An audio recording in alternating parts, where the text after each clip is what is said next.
Tapi intinya saya rasa si Mike Israetel cuma mau mengecilkan hip thrust.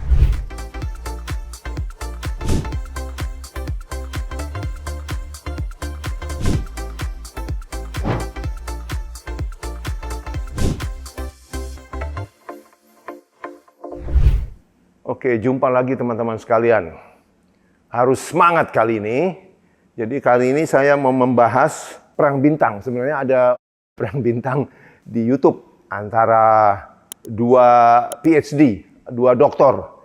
Ya, dia bukan dokter, tapi doktor dalam bidang apa?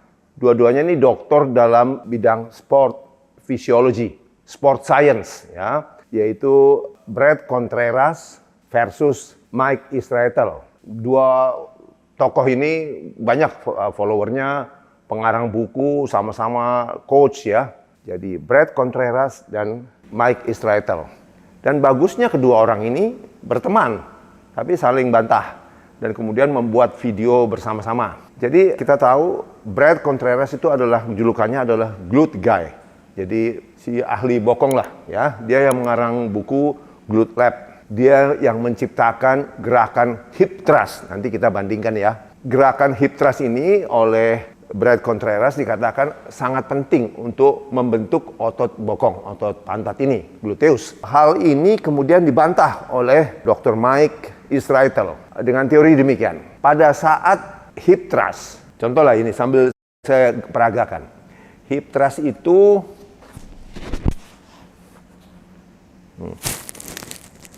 begini.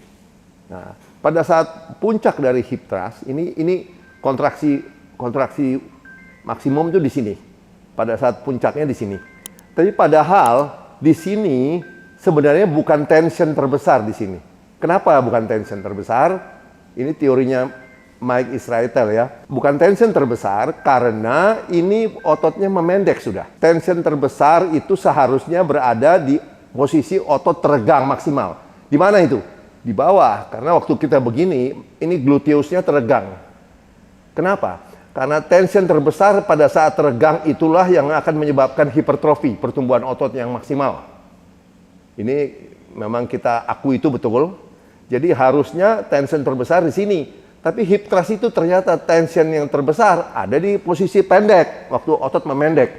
Makanya menurut Mike Israetel itu tidak efisien dan itu overrated. Jadi terlalu dianggap penting padahal tidak terlalu bagus. Nah, bantahan dari Brad Contreras bilang, makanya saya katakan tidak bisa hanya hip thrust.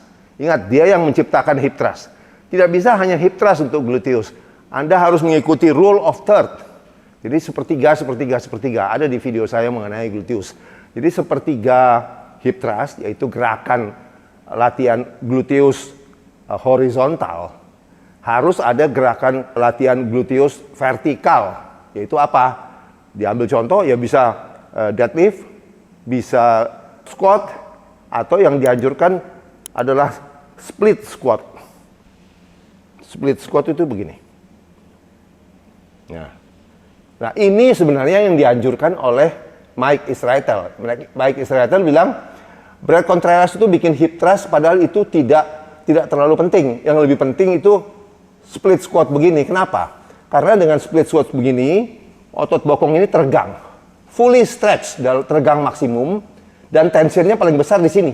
Jadi waktu naik ini, ya kurang tensionnya udah. Paling besar pada saat teregang maksimum. Itulah yang sangat berguna untuk hipertrofinya. Tapi memang, Brad Contreras bilang, tidak hanya hip thrust saya bilang. Jadi ada hip thrust, ada split squat begini. Split squat ini adalah gerakan latihan bokong yang vektornya vertikal. Kalau hip thrust adalah horizontal. Dan Brad Contreras mengatakan, kan ada hukum sepertiga. Nah, yang sepertiga yang terakhir adalah gerakan abduksi atau ekserotasi. Itu dilakukan dengan kabel. Dengan kabel ke belakang begini. Atau dengan mesin hip abductor.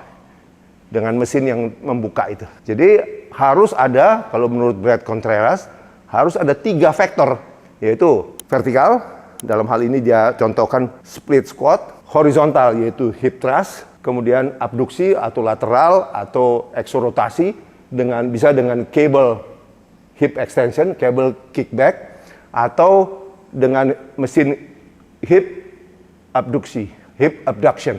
Ya, bisa juga kita pakai band saja, pakai band di sini, terus kemudian kita buka.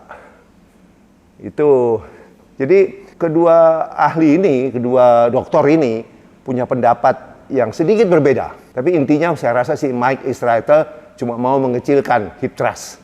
Karena dia tahu Brad Contreras itu terkenal karena hip thrust yang dia ciptakan. Demikian, semoga mendapat insight yang berguna. Terima kasih ya teman-teman. Stay fit and strong.